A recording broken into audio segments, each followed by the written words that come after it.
Good evening. जैसा कि तुम लोगों को पढ़ाया गया था 1.1, 1.2 है ना, उसमें आशा करते हैं तुम लोग सब बना लिए होगे। 1.3, 1.4 ये सब बना लिए होगे और उसमें से कुछ बाकी था। क्वेश्चन नंबर 5 और 6 तुम्हारा 1.2 का, तो उस सवाल को बता देते हैं अभी। और सबसे पहले ये तुम लोगों को दिमाग में होगा कि बाहर घूमने जाना है, ज़्यादा घूमना नहीं है। और बहुत लोग ये सोच रहे होंगे कि अगर पढ़ाई नहीं भी करेंगे तो क्या होगा। तो ये जान लो कि तुम्हारा सिलेबस कंप्लीट नहीं होगा, बस, बाकी कुछ होगा नहीं।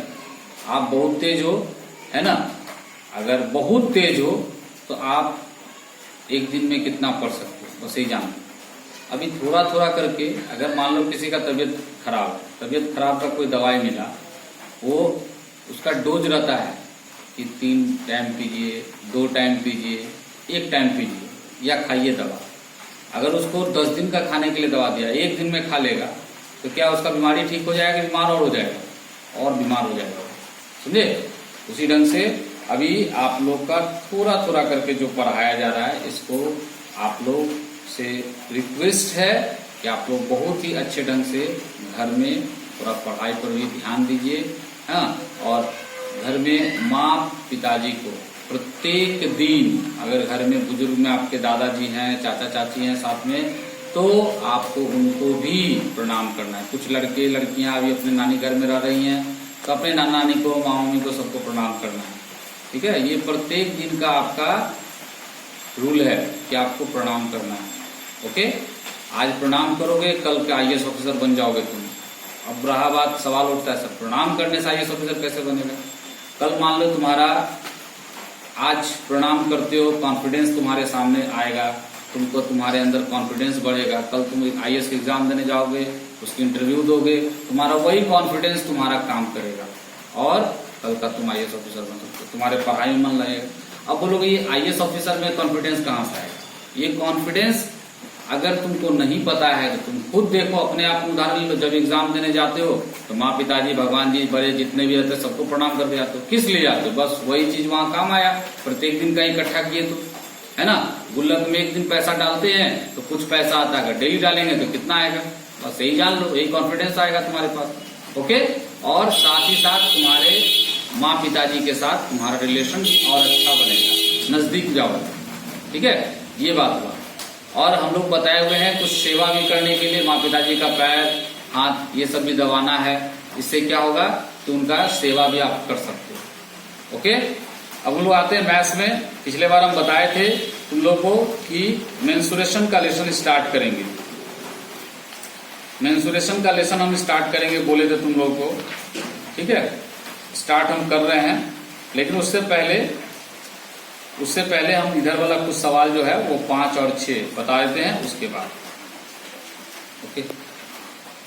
5 और 6 नंबर सवाल हम तुमको पहले बता दें और उसके बाद तुमको फिर से हम देखो 5 नंबर सवाल में तुम्हारा क्या, 1.2 का 5 नंबर एक्सरसाइज 1.2 का क्वेश्चन नंबर 5। इससे पहले का सारा सवाल बताया जा चुका है।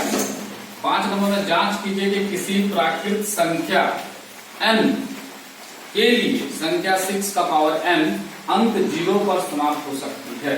ऐसा होता है कि नहीं, देखा जाए। हम लोग जानते हैं, क्या लिखेंगे, चूंकि यदि कोई संख्या 0 पर समाप्त हो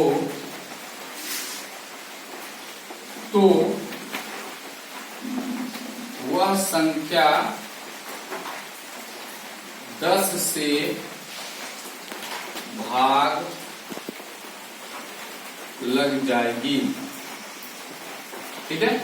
इसलिए वह संख्या 2 और 5 से भी भाग लगेगा या लगेगी, तो क्या होगा? 10 इक्वल टू 2 गुना 5 होता है इसीलिए, है ना। पर 6 का पावर n का अगर हम अभाज्य गुणनखंड अगर निकालते हैं तो क्या आएगा? 2 गुना 3 का पावर n। इस प्रकार हम देखते हैं क्या? इस प्रकार 6 का पावर n में 5 एक अभाज्य गुणनखंड नहीं है। ठीक है, जब इसका अभाज्य गुणनखंड 5 नहीं है तो इसलिए n का किसी भी मान के लिए 6 का पावर n 5 से भाग नहीं लगेगा।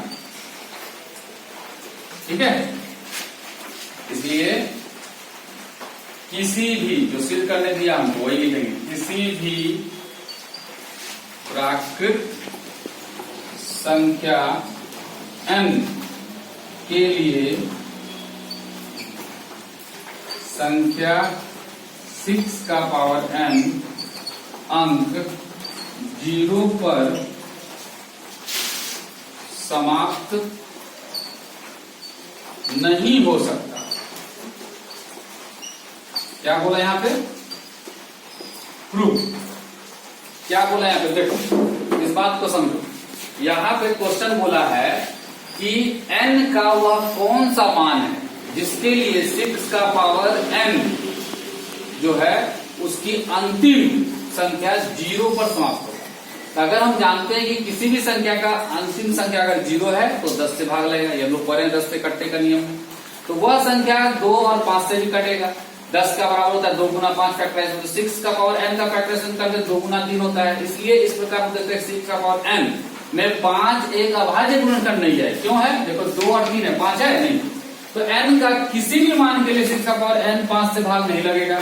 तब क्या होगा? किसी भी, जो क्वेश्चन में लिखा हुआ है, किसी भी प्राकृत संख्या n के लिए संख्या x 6 to the power n अंक 0 पर लिखा हुआ समाप्त तो होगा। हम लिखेंगे समाप्त नहीं हो सकेगा, है ना। प्रूफ हो गया। ये क्वेश्चन नंबर तुम्हारा क्या था? 5 था। अब क्वेश्चन नंबर 6 देखो। क्वेश्चन नंबर 6 में तुम्हारा जो है लिखा हुआ है, जांच कीजिए कि 7 गुना 11 गुना 13 जोड़ 13। ये हम बताए भी थे हल्का फुल्का। क्वेश्चन नंबर 6 में हम लोग देखते हैं,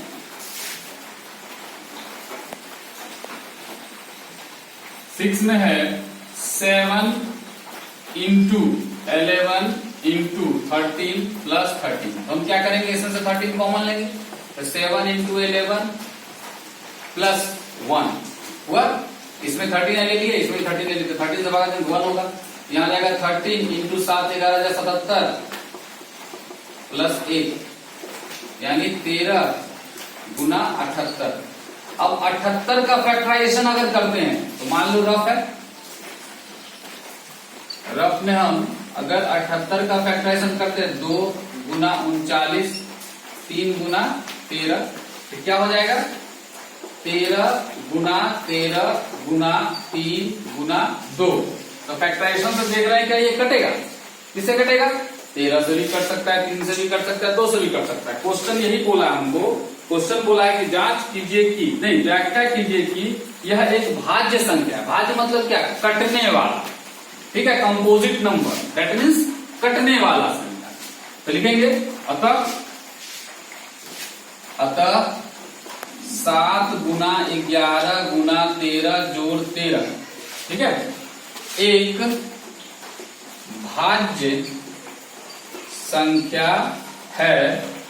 क्योंकि, क्यों है भाई? क्योंकि इसका गुणनखंड क्या है? 13 है, 3 है और 2 है। ठीक है, ये हम लोग प्रूव करते हैं। फिर अगेन एक और सवाल इसमें जोड़ा है, एक और जोड़ा है क्या, 7 गुना 6 गुना 5 गुना 4 गुना 3 गुना 2 गुना 1 गुना जोड़ 5। तो फिर लिखेंगे 7 गुना 6 गुना 5 गुना 4 गुना 3 गुना 2 गुना 1 जोड़ 5। इसमें हम लोग देख रहे हैं 5 यहां भी है, 5 यहां भी, कॉमन ले लेंगे तो 7 गुना 6 गुना 4 गुना 3 गुना 2 गुना 1 जोड़ 1, कॉमन ले लिए 5।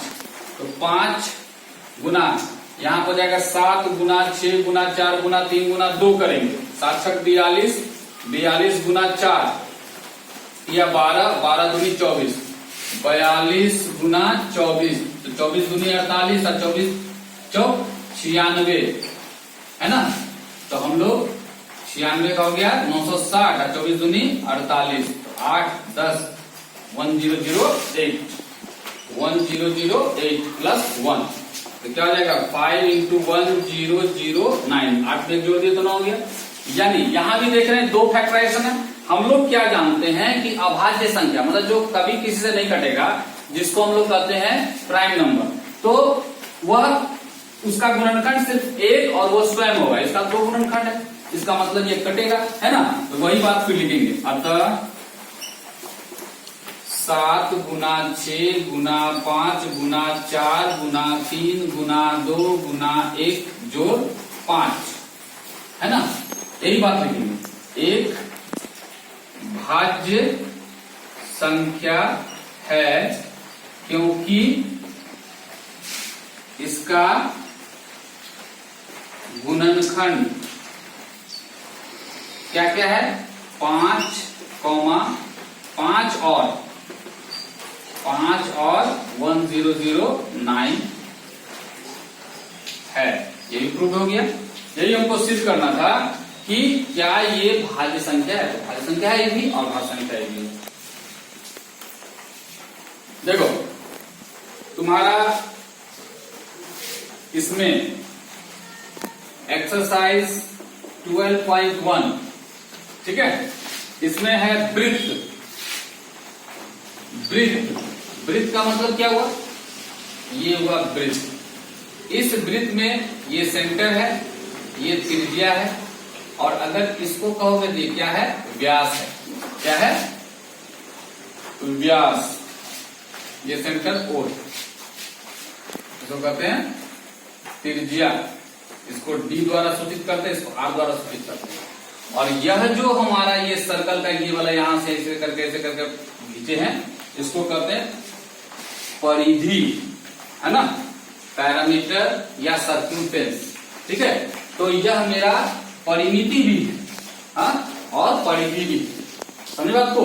इसमें हम लोग यहाँ पे वृत्त से संबंधित कुछ सूत्र है, उसको पहले देखेंगे। सबसे पहले लिखेंगे यहाँ पे वृत्त की त्रिज्या इक्वल टू R मान लिया हम लोग, ठीक है।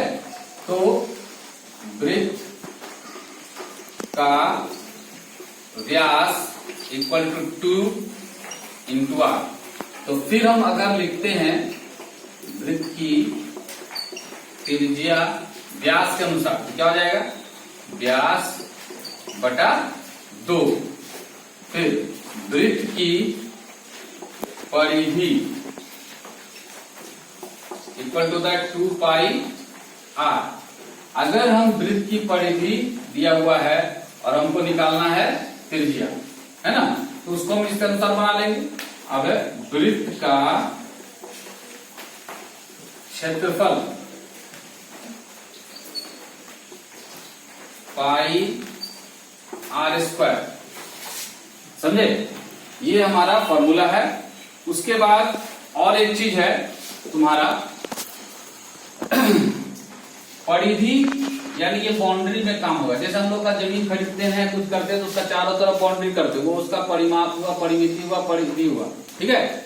और अगर हम उसके अंदर में कुछ काम करते हैं, मतलब ये ऐसे करके, ये हो गया क्षेत्रफल, ये पूरा इसके अंदर क्या हो गया, क्षेत्रफल। ठीक है। और ये हमारा इसका त्रिज्या होता है, ये हमारा व्यास होता है। व्यास का आधा हो गया त्रिज्या, यही व्यास का आधा हम लिखते हैं त्रिज्या। ठीक है। अब एक होता है तुमको वलय, जो 9th क्लास पढ़े हैं यहाँ पे उसको समझ में आ रहा होगा वलय क्या चीज है, क्योंकि 9th क्लास में बड़ा अच्छा समझाए हुए हैं। ये तुम्हारा वलय है, ये मेरा स्मॉल आर है, तो ये मेरा कैपिटल आर, मान लो इसको। तो वलय मतलब छल्ला, वलय मतलब छल्ला, इसको छल्ला भी कहते हैं, और इंग्लिश में क्या कहते हैं, रिंग, समझे। तो यह जो वलय है या ये जो छल्ला है, इसका हमको इस लेसन में जरूरत है। इसका क्षेत्रफल का फॉर्मूला होता है, इसको कहेंगे वलय का क्षेत्रफल इक्वल टू पाई इंटू बड़ा स्क्वायर माइनस छोटा स्क्वायर। अब जैसे मान लो ये सेंटर में है, ये एक वलय हुआ, फिर एक वलय हुआ, फिर एक वलय हुआ, फिर एक वलय हुआ, मान लो। तो हम इस दोनों के लिए ये छोटा हुआ, ये बड़ा हुआ, लेकिन इस दोनों के लिए ये छोटा हो गया और ये बड़ा हो गया। ठीक है। इस दोनों के लिए ये छोटा हो गया और ये बड़ा हो गया, इस दोनों के लिए ये छोटा हो गया और ये बड़ा हो गया, इस दोनों के लिए देखेंगे तो ये छोटा और ये बड़ा। इस तरह से हम लोग हमेशा लेके चलेंगे। तो वलय का क्षेत्रफल भी हो गया, ये तुम्हारा ड्राइंग है, इसको ट्रिक कॉपी में उतारना है, समझ में आ रहा बात। और इससे रिलेटेड जो सवाल हम बता रहे हैं तुमको, फिलहाल इसको देख लो। फर्स्ट क्वेश्चन है दो वृत्तों की त्रिज्या क्रमशः 19 सेंटीमीटर और 9 सेंटीमीटर। उस वृत्त की त्रिज्या ज्ञात कीजिए जिसकी परिधि इन दोनों वृत्तों की परिधि के योग के बराबर है।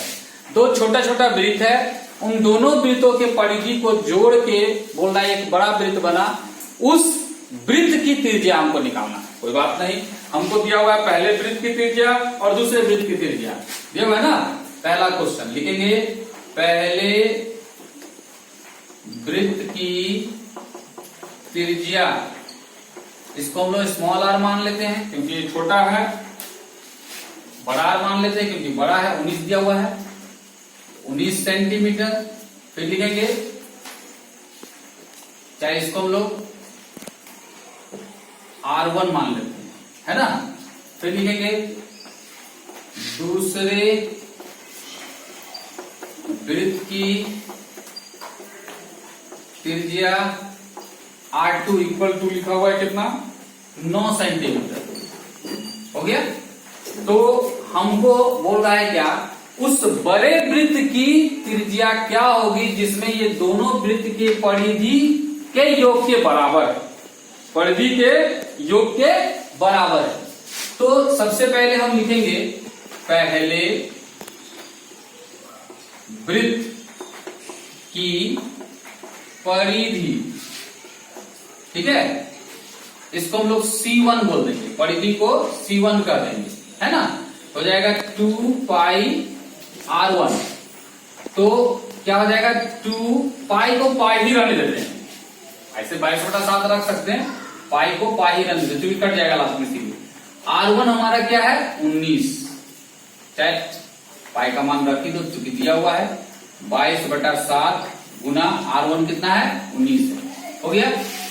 अब हम लोग क्या करेंगे, यहां पे ये मेरा C1 इक्वल टू चल रहा है 22 गुनी 44, 44 गुना 9, 19, तो क्या हो जाएगा, 19 चौक 76, 76 मतलब 760 और 76, तो कितना हो जाएगा,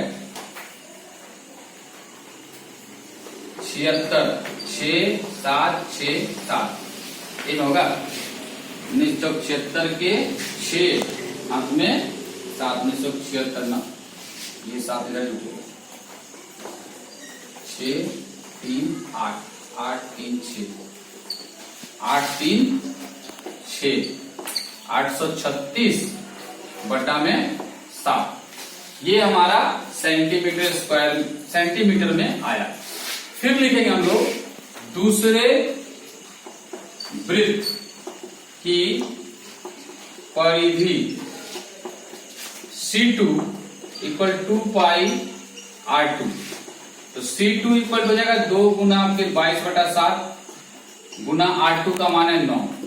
तो 9 दूनी 18, 18 दूनी 36 और 18 दूनी 36 और 3 39/7। ये भी हो जाएगा सेंटीमीटर में। तो यहां बोल रहा है दोनों परिधियों के योग के बराबर है। कौन है? एक बड़ा वृत्त जो बन रहा है ना, ये बोल रहा है उस वृत्त की परिधि ज्ञात, त्रिज्या ज्ञात की। तो लिखेंगे बड़े वृत्त की परिधि equal to C1 plus C2। तो यहां हो जाएगा परिधि इक्वल टू 2π और बड़ा, ठीक है, यहां पे मान सकते हो बड़े वृत्त की त्रिज्या इक्वल टू बरार, है ना, तो बरार हो गया। C1 का वैल्यू है 836/7 और इसका 396/7।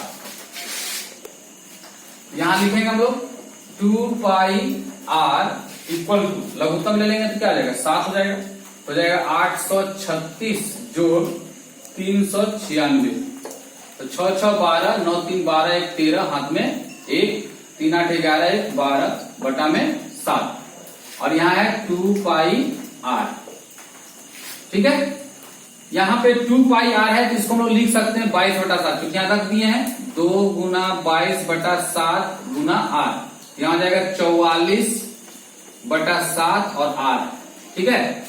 तब बाई क्रॉस कर देंगे इसको इसके साथ, इसको इसके साथ, तो क्या हो जाएगा 44 गुना 7 गुना r गुना 1232 गुना 7। देयरफॉर r इक्वल टू करेंगे तो 1232 गुना 7/44 गुना 7, 7 7 कट गया। अब 44 को 11 से काटेंगे, 11 चौक 44, 11 एकम 11, फिर यहाँ पे आएगा 1, 11 एकम 11, 11 दूनी 22, 4 से काटेंगे 4 दूनी 8, 4 तिया 12, 4 दूनी 8, 4 तिया 12, नहीं 4 दूनी 8, 3 बचा, 4 8 32, 8 हो जाएगा। यहाँ पे क्या होगा 8। तो r इक्वल टू क्या जा रहा है 28 सेंटीमीटर, यानी बड़े वृत्त की त्रिज्या हमारा कितना आया 28 सेंटीमीटर आया। देखो इसको बहुत संक्षिप्त में ही बनाया जा सकता है, ये दोनों को एक साथ यहाँ निकाल देंगे और हमारा जोड़ देंगे, फट से बन जाएगा। लेकिन ये जो सवाल आता है ये आता है 6 नंबर से तुम्हारे एग्जामिनेशन में आएगा। क्वेश्चन नंबर में रहेगा यह 28 या 29 में रहेगा, ठीक है, या 25 नंबर में 3 नंबर से रहेगा, इसलिए इसको इस तरह से बनाना ही पड़ेगा, ठीक है। कंडीशन दे दे के बनाएंगे और इस तरह से हम लोग सॉल्यूशन कर देंगे। ये समझ में आ गया होगा कि परिधि निकाले पहला का दूसरा परिधि, दोनों को जोड़ दिए, जोड़ने के बाद हम r निकाल दिए। ओके, ठीक दूसरा सवाल भी ठीक इसी तरह से, खाली इसमें परिधि है और इसमें क्षेत्रफल है। बोला है 2 वृत्तों का त्रिज्या क्रमशः 8 सेंटीमीटर और 6 सेंटीमीटर। हम लिखेंगे पहले वृत्त की त्रिज्या r1 इक्वल इतना, दूसरे वृत्त की त्रिज्या इतना, इतना लिख दिए सब कुछ। उसके बाद जिसमें क्षेत्रफल दोनों वृत्तों के क्षेत्रफल के बराबर, तो पहला वृत्त का क्षेत्रफल लिखेंगे तो क्या लिखेंगे यहाँ पे A1 लिख सकते हैं, क्योंकि एरिया होता है πr² निकाल लेंगे, इसी तरह से इसका भी निकाल लेंगे और फिर दोनों का जोड़ देंगे। यहाँ पे A1 प्लस A2 और यहाँ लिखेंगे πr², वहां पर फिर जाएंगे 22/7 रख के काट देंगे तो हमारा क्या निकलेगा r। समझ में आया बात? नहीं बनेगा तो फिर मैं बताऊंगा। ओके, देखो आकृति 12.3 में क्वेश्चन नंबर 3 तीरंदाजी लक्ष्य का दर्शाता है, जिसमें केंद्र से बाहर और 5 क्षेत्र हैं, gold red blue black white चिन्हित है, जिनके अंक अर्जित किए जा सकते हैं। गोल्ड अंक वाले क्षेत्र का व्यास 21 सेंटीमीटर है तथा प्रत्येक अन्य पट्टी 10.5 सेंटीमीटर चौड़ी है। अंक प्राप्त करने वाले इन 5 क्षेत्र से प्रत्येक का क्षेत्रफल ज्ञात कीजिए। अर्थात हमारा, अब देखो इसी चित्र को हम यहाँ बोर्ड में दिखाए हैं, यह जो चित्र है तुम्हारा, इसमें ये गोल्ड एक वृत्त है, लेकिन रेड क्या है एक वलय है, ब्लू क्या है एक वलय है, ब्लैक क्या है एक वलय है, व्हाइट क्या है वलय है। तो गोल्ड तो वृत्त का क्षेत्रफल निकलेगा और बाकी रेड ब्लू ब्लैक व्हाइट किसका निकलेगा, वलय का क्षेत्रफल में निकलेगा। ठीक है, तो हम लोग यहाँ पे गोल्ड का व्यास दिया हुआ है, गोल्ड अंक वाले वृत्त का क्वेश्चन नंबर 3 लिखेंगे गोल्ड अंक वाले वृत्त का व्यास इक्वल टू, क्या दिया है व्यास भाई, 21 सेंटीमीटर, समझे। तो इसका त्रिज्या निकालेंगे, इसका क्या निकालेंगे, त्रिज्या। ये R1 का दो, इसको क्या कर दो, R1 इक्वल टू हो जाएगा व्यास बटे 2। तो R1 इक्वल टू व्यास बटे 2 मतलब 21 बटा 2 है ना, यानी R1 इक्वल टू हो जाएगा 10.5 सेंटीमीटर। समझे बात को। इस तरह से हमारा R1 निकला, यह गोल्ड का त्रिज्या निकला। तो लिखेंगे यहां पे गोल्ड अंक वाले वृत्त का क्षेत्रफल equal to pi R square, तो यहां हो जाएगा R1 का स्क्वायर, ठीक है। तो पाई का वैल्यू इसमें क्वेश्चन में नहीं दिया हुआ है, पाई का मान 2 होता है, एक होता है 22/7, एक होता है 3.1441, ठीक है। तो हमारे पास 22/7 दिया हुआ है, अगर 3.1414 रहता तो क्वेश्चन में लिखा होता, लिखा हुआ है नहीं है, तो हम 22/7 लेके चलेंगे। लिखेंगे यहां पे क्या, 22/7 गुना 10.5 का स्क्वायर। तो लिखेंगे 22/7 गुना, ये दशमलव हटाएंगे तो नीचे क्या आएगा 10, तो यहां हो जाएगा 105 गुना 105 बटा में 10 गुना 10, तो 7 से काटेंगे तो 7 एकम 7, 7 पचे 35। अब 5 तिया 15 और 5 दूनी 10, तो 2 से 2 कट गया। अब हम देख रहे हैं अगर काटेंगे तो दशमलव में फिर हमको भागा देना पड़ेगा, इसलिए नहीं काटते हैं। तो क्या हो जाएगा 105 गुना 3, ये तुम्हारा 22 है, तो 2 11 जा 22, तो यहां हो जाएगा तुम्हारा 11 गुना 3 33, 33 गुना 5 105, 3 पचे 15, 3 एकम 3,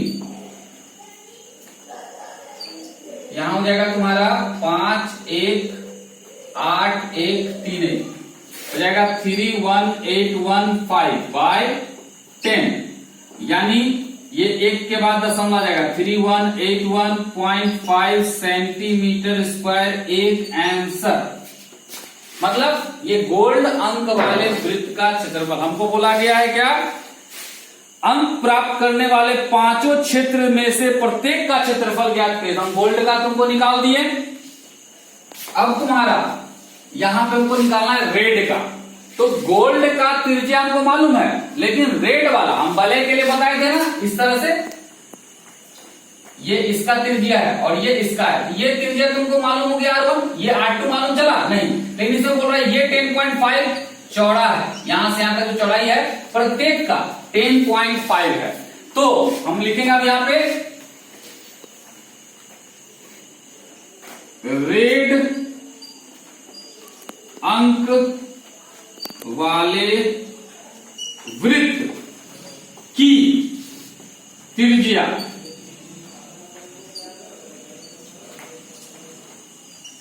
R2 इक्वल टू 10.5 हमारे पास पहले से है, और प्रत्येक की मोटाई 10.5 है ना।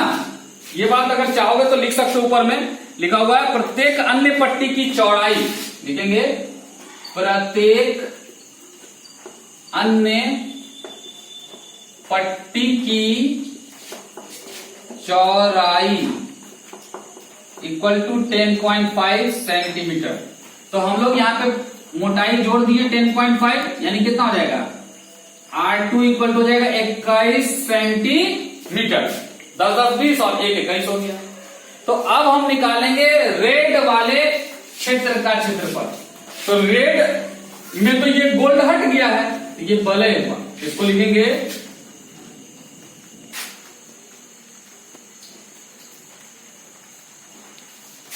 स्टार्ट करो वीडियो। देखो यहां पे 11 गुना 3 33 गुना 105 करेंगे तो हो जाएगा 3465 बटा में 10, यानी हो जाएगा 346.5 सेंटीमीटर स्क्वायर। ये मेरा एक आंसर आया, ठीक है, वो गुना में गलत हो गया था। ठीक है, दूसरा देखते हैं रेड वाले अंक। तो रेड वाले अंक के लिए हम लोग अब निकालेंगे तो ये वलय, तो लिखेंगे रेड वाले वलय, यहां लिखना होगा वलय का रेड अंक वाले वलय का क्षेत्रफल equal to pi into R2 minus R1। इसका स्क्वायर अलग होगा, इसका स्क्वायर अलग होगा, ये बिग ब्रैकेट में दे दो इसको। ठीक है, तो यहां पे हो जाएगा क्या, पाई का मान हो गया 22/7 और बड़ा मतलब R2 का मान हो गया 21, तो 21 का स्क्वायर हो जाएगा माइनस, और R1 का मान है 10.5 का स्क्वायर। ठीक है, तो यहां पे हो जाएगा 22/7 गुना 441 माइनस 105 का स्क्वायर। 105 को गुना करो 105 से, 5 × 5 = 25, 5 × 5, अब यहां हो जाएगा 105, 5 2 10 1 1 हो जाएगा यहाँ पे 110.25। ठीक है, इस तरह से इसको जोड़ेंगे हम लोग तो क्या हो जाएगा 22/7, यहां हो जाएगा कितना 1.25 हो गया इधर, और हमारा इधर 1 और 0, 1 हो गया 4 और 1 5, 4 और 1 5.25। इसका दशमलव फिर हटाएंगे, नीचे क्या आ जाएगा 100, यहां क्या आया था 10, अब यहां पे 10 गुना 10 100 हो गया था, इसलिए अब हम लोग यहां पे 100 लाए तो 7 से ये कटेगा, देखते हैं 7 7 49, हमारे पास बचा 6 61, 7 8 56, तो बचा 5, फिर है ना 5 और 2 52, 7 7 49, 3 7 5 35। अब हम लोग का ये कट गया, अब इसको 5 से काटेंगे तो 5 एकम, यहां 2 बचा, 5 5 25, 3 बचा, 5 7 35, तो 2 बचा, 5 5 25। अब इसको काटेंगे 5 20 100, 5 20 100 कट गया। अब 2 से काटेंगे, 2 दहे और 2 11। अब हमारे पास आया 11 गुना 15 75, तो 15 75 और 15 75। ठीक है, 11 से गुना करने तो 5 7 12 13 6 1 7 1 हो जा रहा है 17325। देख लो गुना करके फिर से 1575 को 11 से गुना किए तो 1 से यही आएगा, 1 से यही आएगा, एक अंक हटा के जोड़ दिए हम इसको, बटा में आया 10, हो जाएगा 1732.5 सेंटीमीटर स्क्वायर आंसर। इस तरह से मेरा दूसरा आंसर आया। देखो यहां जोड़ दिया हम, घटेगा ये है ना, तो सबसे पहले हमारा यहाँ पे 10 है, समझो ऐसे करके 100 है, तो 100 में से 25 जाएगा तो 75 हो जाएगा, है ना, ये हो जाएगा। अब 0 में 0 जाएगा तो 0, ये हमारा 4 में से जाएगा 3, 4 में से जाएगा 3, और गुना 22/7, ये दशमलव हटेगा तो नीचे क्या जाएगा 100। ठीक है, अब इसको 7 से काटेंगे तो 7 चौका 28, तो 5 बचा, 50 हो गया, 7 7 49, 1 बचा 17, 7 दूनी 14 और 3, तो 7 5 35। ये मेरा पूरा कट गया। अब हमारे पास बचा 5 से, 5 9 45, 2 5 चौके 20 और 50 25 और 5 20 100, 2 से 2 दे और 2 11 जाए, तब 1100 945 को हम लोग 2 बार गुना कर देते हैं 11 से, तो 5 9 और 10 10395/10 हो जाएगा 1039.5 सेंटीमीटर स्क्वायर एक आंसर। इस तरह से हमारा दूसरा रेड का निकला। तुम अब इसी तरह क्या किसका निकालोगे, ब्लू का। तो ब्लू में क्या करोगे, लिखोगे ब्लू अंक वाले वृत्त की त्रिज्या R3। क्या लिखोगे, ब्लू अंक वाले वृत्त की त्रिज्या R3 इक्वल टू R2 का कितना वैल्यू है 21 प्लस हर चौड़ाई हल का कितना है 10.5, 21 जोड़ 10.5। अब यहां पे हम लिखे थे रेड अंक वाले वलय का क्षेत्रफल, ब्लू अंक वाले वलय का क्षेत्रफल। तो यहां क्या हो जाएगा R3, क्योंकि R3 होगा तो R3 का स्क्वायर माइनस R2 का स्क्वायर, समझे। इस तरह से हम लोग ब्लू का निकालेंगे, फिर ब्लैक का, फिर व्हाइट का, तो सारा का इस तरह से हमारा निकल जाएगा। मतलब बनाने का तरीका यही है, इसलिए हम ये भी बता दिए और ये भी बता दिए ताकि अगला तुम कदम बढ़िया से कर सको। नहीं बनेगा तो हम बताएंगे, ये तुम्हारा ट्रिक कॉपी में भी उतरेगा। ओके। अगला क्वेश्चन है, किसी कार के प्रत्येक पहिए का व्यास 80 सेंटीमीटर है। यदि यह कार 66 किलोमीटर प्रति घंटा की चाल से चल रही है तो 10 मिनट में प्रत्येक पहिए कितना चक्कर लगाती है। मतलब एक पहिया, मान लो ये पहिया है, एक चक्कर लगाएगा यानी इसका परिधि घूमेगा, ठीक है। तो यह बोल रहा है किसी कार के प्रत्येक पहिए का व्यास 80 सेंटीमीटर है और यह कार 66 किलोमीटर प्रति घंटे की चाल से चल रही है, तो 10 मिनट में प्रत्येक पहिया कितना चक्कर लगाएगा। सबसे पहले हम लोग लिखेंगे पहिए का व्यास, क्वेश्चन नंबर 4, पहिए का व्यास। पहिए का व्यास हमारे पास दिया हुआ है 80 सेंटीमीटर, तो त्रिज्या निकाल लेंगे। त्रिज्या R इक्वल हो जाएगा व्यास बटा 2, दैट मीन्स 80 बटा 2, तो कितना हो गया R इक्वल टू 40 सेंटीमीटर। अब चूंकि चाल दिया हुआ है गाड़ी का, है ना, कार की चाल, कार की चाल दी हुई है 66 किलोमीटर प्रति घंटा, 66 किलोमीटर प्रति घंटा, और समय दिया हुआ है 10 मिनट। समय क्या दिया हुआ है आपका 10 मिनट, समय दिया हुआ है 10 मिनट। तो हमको देखना है पहले कार द्वारा कितना दूरी चला, तो लिखेंगे कार द्वारा तय की गई दूरी इक्वल टू कितना है, तो चाल गुना समय होता है। तो चाल है 66 किलोमीटर प्रति घंटा गुना 10 मिनट। तो यहां देख रहे हैं हम लोग क्या, इसका यूनिट और इसका यूनिट सेम नहीं, घंटा वो मिनट में है ना। तो हम लोग क्या करेंगे 66 गुना 10, और यहां लिखेंगे क्या, हमारा जो ये घंटा है इसको मिनट में बदल देंगे तो 60 हो जाएगा, 60 मिनट में आ गया।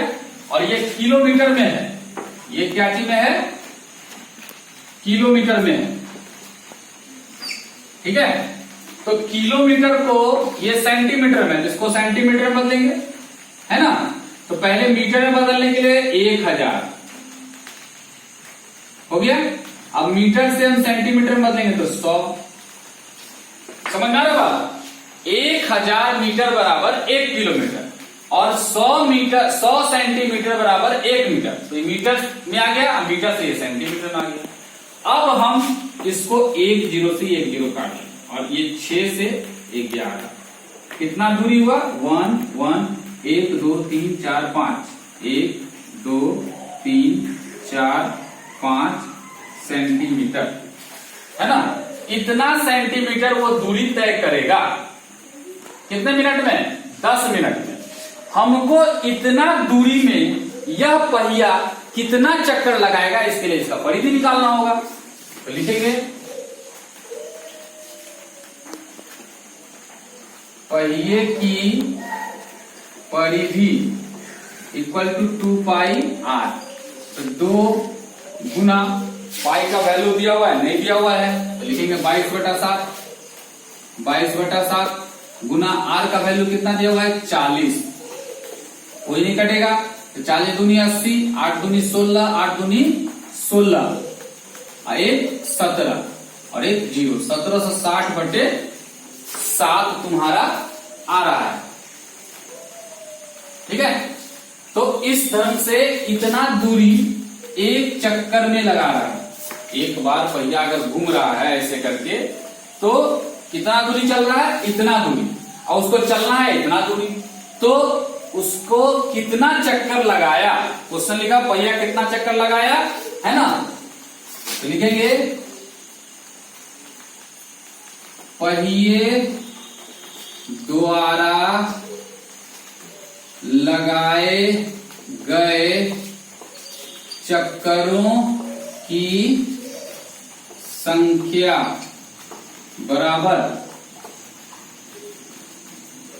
कार द्वारा तय की गई दूरी बट्टा पहिए की परिधि।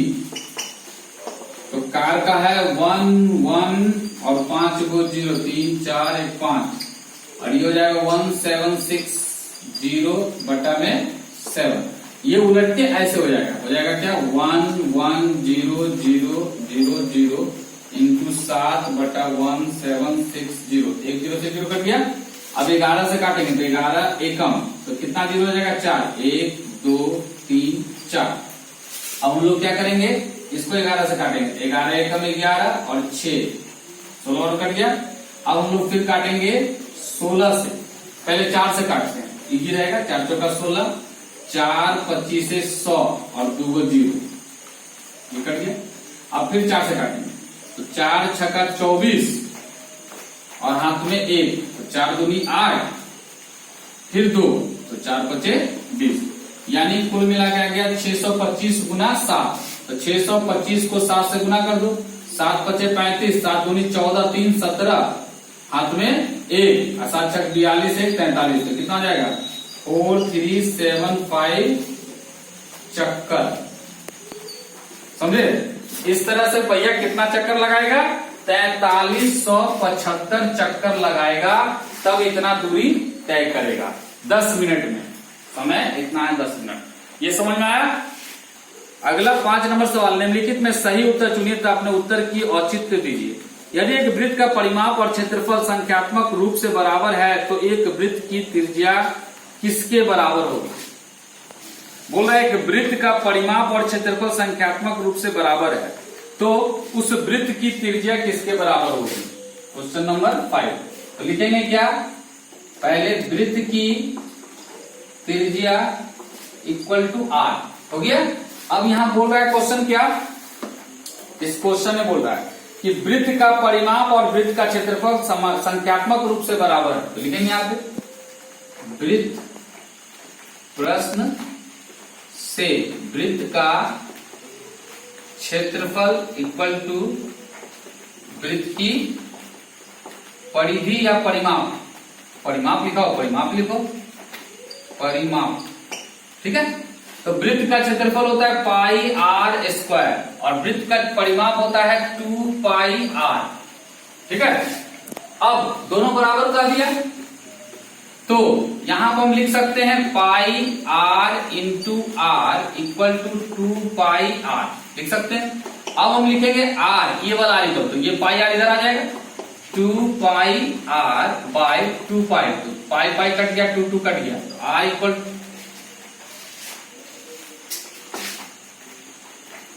2 pi r by pi r होगा, आर आर कट गया, पाई पाई कट गया, है ना। तो आर इक्वल टू क्या बचा 2, है ना। तो 2 मात्रक हमारा आया, 2 मात्रक आया, अर्थात आंसर इसमें क्या होगा, पहला ए।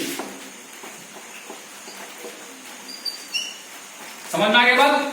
बोला कि दोनों बराबर है, ऐसा होता है कभी कभी कि दोनों बराबर होता है, तो इकाई मात्रक में छोड़ के देखा जाए तो दोनों का मान जो मतलब वैल्यू होता है सिर्फ वो बराबर होगा। तो ऐसा कब होगा जब r का मात्रक लेंगे, तो पाई r स्क्वायर लेंगे तो 4 पाई हो जाएगा और यहां भी हो जाएगा 4 पाई, तो दोनों बराबर होगा कि नहीं। उसी तरीका से कह दिया बराबर है, हम लोग दोनों को लेकर चले तो हमारा 2 आया। क्लियर हो गया। तुम्हारा यह लेसन कंप्लीट हो गया है। तुम लोग को अपने से भी कुछ सवाल दिया गया क्वेश्चन नंबर 2 और क्वेश्चन नंबर 3 में तुमको बनाना है खुद ब्लू का, ब्लैक का और व्हाइट का। कैसे करना है मैं बता चुका हूं वीडियो में, है ना, और तुम खुद बना भी सकते हो, तुम्हारे पास इतना क्षमता है। उदाहरण नंबर 1 तुमको खुद बनाना है इसी का, ठीक है। पेज नंबर 247 का देखोगे, ऊपर में जस्ट लेसन स्टार्ट हुआ उसमें, उसको खुद बनाओगे, कोशिश करना। नहीं बनेगा तो बताएंगे, लेकिन पहले कोशिश करना है, ठीक है। अब ये तुम्हारा लेसन कंप्लीट हो रहा है। अगला दिन यानी नेक्स्ट वीक हम तुमको स्टार्ट करेंगे अगला लेसन 12.2। आशा करते हैं तुम लोग सभी घर में बहुत अच्छे से पढ़ रहे होगे, और अब जो भेजा जा रहा है वीडियो उसमें और भी ज्यादा अच्छा से तुमको समझाया जा रहा है सभी लेसन सभी सब्जेक्टों में, है ना। अब तुमको कुछ सब्जेक्टों का क्वेश्चन आंसर भी भेजा जाएगा, उसको तुमको लिख कर याद भी करना, ठीक है। और प्रारूप से जो आंसर भेजा जा रहा है, क्वेश्चन नंबर ये याद करना है। आशा करते हैं तुम लोग सभी को याद कर रहे होगे, क्योंकि टेस्ट में तुम लोग बहुत अच्छे परफॉर्मेंस किए हो, है ना। चलो आगे भी टेस्ट होगा, इसी तरह से देखेंगे। नेक्स्ट वीक हो सकता है टेस्ट का टाइम दे, है ना। तो ये हुआ। दूसरी बात, घर में आपको बोला गया रहने के लिए, और कोरोना के चलते बाहर जाएं तो मास्क लगा के जाएं, अदरवाइज घर में ही रहें, और घर में गर्म पानी भी पिए, और माँ पिताजी को प्रणाम करें, घर में और भी बड़े जो हैं उनको प्रणाम करें। और साथ ही सिर्फ प्रणाम ही करना नहीं है, उनको रिस्पेक्ट भी देना है, उनकी बातों को सम्मान भी करना है। आशा करते हैं आप लोग सब ऐसा कर रहे होंगे, और जो भी लेसन पढ़ाया हो रहा है तुम लोग सब कर रहे होंगे। Okay, bye.